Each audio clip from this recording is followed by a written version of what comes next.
नचाए, हरि माया जादू करनी सारे जग को रही नचाए, हरि माया जादू करनी, हरि माया जादू करनी, प्रभु माया जादू करनी, हरि माया जादू करनी, प्रभु माया जादू करनी, सुख में दुख को, दुख में सुख को दर्शाए, हरि माया जादू करनी, दुख में सुख को दर्शाए।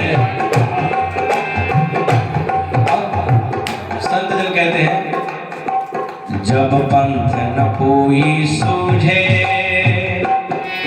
तो जाई गुरु जी से पूछे, पंथ न कोई सूझे तो जाई गुरु जी से पूछे, पंथ न कोई सूझे जाई गुरु जी से पूछे, जब पंथ न कोई सूझे तो जाई गुरु जी से पूछे, फिर गुरुवन ले बचाए, हरि माया जादू करनी, फिर गुरुवन ले बचाए, हरि माया जादू करनी सारे जग को रही नचाए, हरि माया जादू करनी सारे जग को रही नचाए।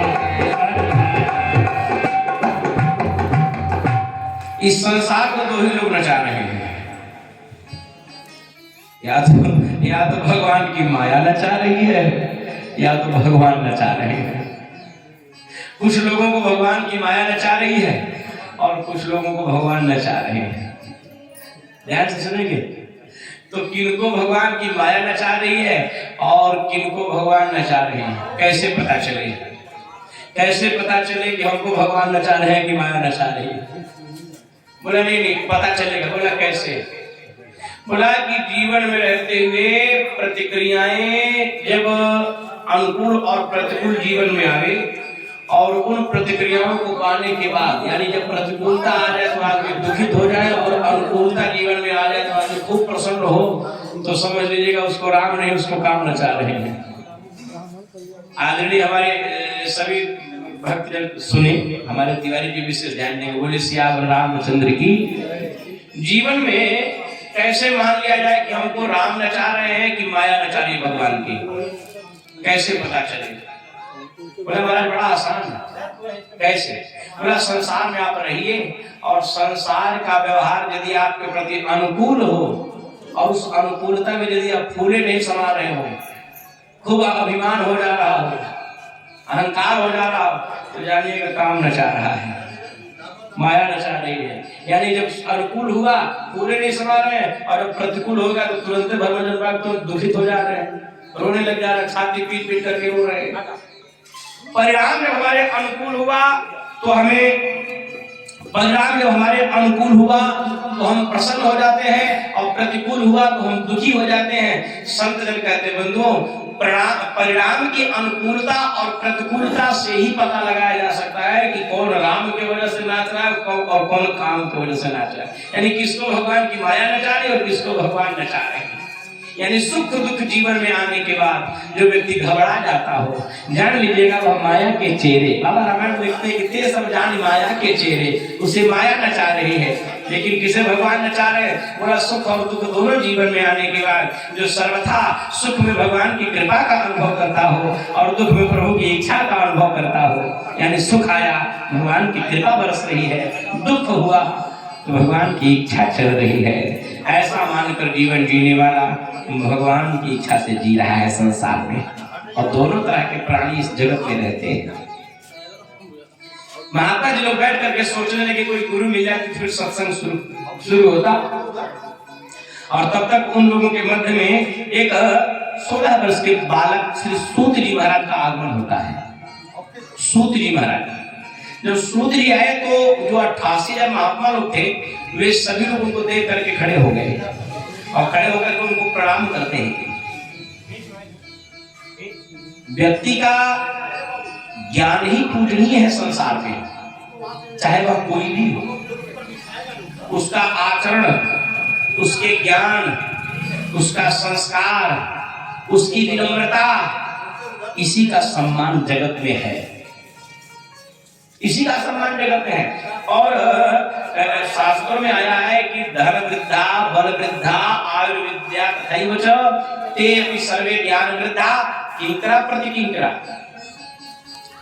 कोई 90 वर्ष का बूढ़ा हो, कोई खूब धनवान हो, कोई खूब बलवान हो, कोई खूब रूपवान हो, इन सभी भौतिक सुख संसाधनों से युक्त कोई व्यक्ति हो और यदि उसके सामने कोई 5 वर्ष का ज्ञानी पहुंच गया, ज्ञानी जिसको ईश्वर तत्व का ज्ञान हो, परमात्मा तत्व का जिसको ज्ञान हो, वो ज्ञानी जब उस सभा में आता है तो शास्त्र कहता है उन दोनों का संबंध पिता और पुत्र का बताया गया है कि जो 5 वर्ष का हो अगर वह ज्ञान वृद्ध है और कोई जो है उम्र का केवल 90 वर्ष का वयोवृद्ध है और उसके सामने 5 वर्ष का ज्ञान वृद्ध, तो 90 वर्ष वाला वयोवृद्ध जो है उसके सामने बालक के बराबर है, बेटा जैसा, पुत्र जैसा है।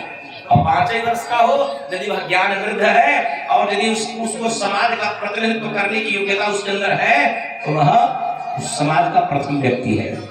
बोली हनुमान जी महाराज की ज्ञानी। जब सूर्य जी आए तो बड़े बड़े लोग थे, सभी लोग खड़े हो गए, प्रणाम करते हैं उनको। और प्रणाम किए, प्रणाम करने के बाद आसन दिया, आसन देने के बाद तब उससे लोगों ने प्रश्न करना शुरू कर दिया। बोली श्यावर रामचंद्र भगवान की। उन श्रोताओं में सबसे बड़े श्रोता थे जिनका नाम श्री सौनक जी महाराज, जो उम्र में भी सबसे बूढ़े थे, उम्र में भी सबसे बूढ़े थे और ज्ञानी भी थे।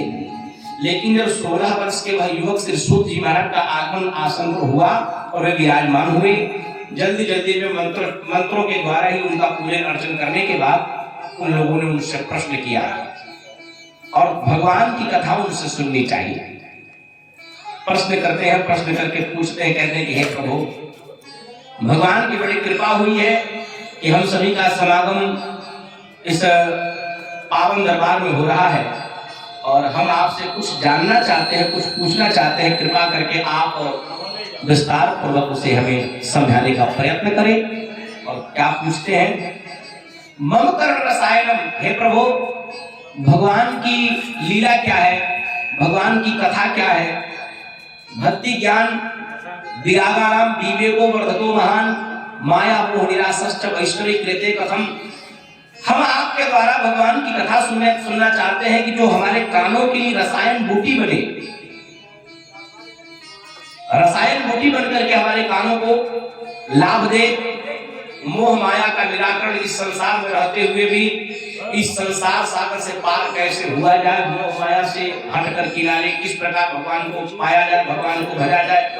कृपा करके आप विस्तार पूर्वक हम सबों को सुनाएं। बोली हनुमान जी महाराज की। कहे कि आज्ञानवांत विध्वंस कोटि सूर्य समप्रभा सुतख्या ही कथा सारम मम कर्ण रसायनम। हे प्रभु, आप देखने में भले 16 वर्ष के हैं, लेकिन आपके पास जो ज्ञान हो कैसा है? अज्ञान विध्वंस कोटि सूर्य समप्रभा।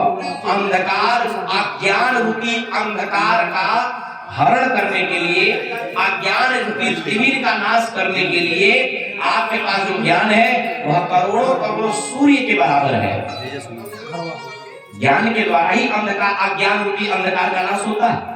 तो आपके पास जो ज्ञान है ना वो करोड़ों करोड़ सूर्य के समान है। इसलिए प्रभु आप अपने उस प्रकाश से हम सभी का हृदय जो अंधकार युक्त हो चुका है, जो अज्ञानता के अंधकार में डूब गया है, हम चाहते हैं कि आपके ज्ञान रूपी प्रकाश के द्वारा हम सभी का हृदय जो है प्रकाशित हो जाए। और क्या तो कहते हैं कि सुतक्षा ही कथा सारम मम कर्ण रसायनम। भगवान की कथा सुनाइए जो हम सभी के कानों के लिए रसायन मूर्ति बन करके प्रस्तुत हो, हम सभी को सुख देवे, जिसके माध्यम से यह जीव परमात्मा से जुड़े।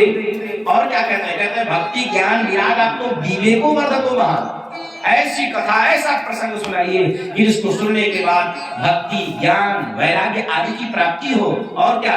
विवेको वर्धतो महान, सद्बुद्धि का विकास हो, सद्बुद्धि जागृत हो हृदय में। ध्यान से समझिए, भक्ति तो आवे ही आवे। ऐसा प्रसंग सुनाइए कि भगवान के भजन में मन लगे, हमें ज्ञान हो, वैराग्य की प्राप्ति हो, और क्या, विवेको वर्धतो महान, और माया मोह निरासश्च वैष्णवै कृते पथम। सद्विवेक की जागृति हो, सद्बुद्धि आवे। बुद्धि में भी दो प्रकार की बुद्धि है। बाबा रामायण लिखते, बुद्ध विश्राम सकल गुण रंजन, राम कथा कल कलुष विभंजन। बुद्ध विश्राम, बुद्धि में भी दो प्रकार की, मलिन बुद्धि और निर्मल बुद्धि। मलिन बुद्धि और निर्मल बुद्धि। तो हम सभी का मन कैसा है? बोला महाराज, इस कली के प्रभाव से, कली कलमश इतना हम सभी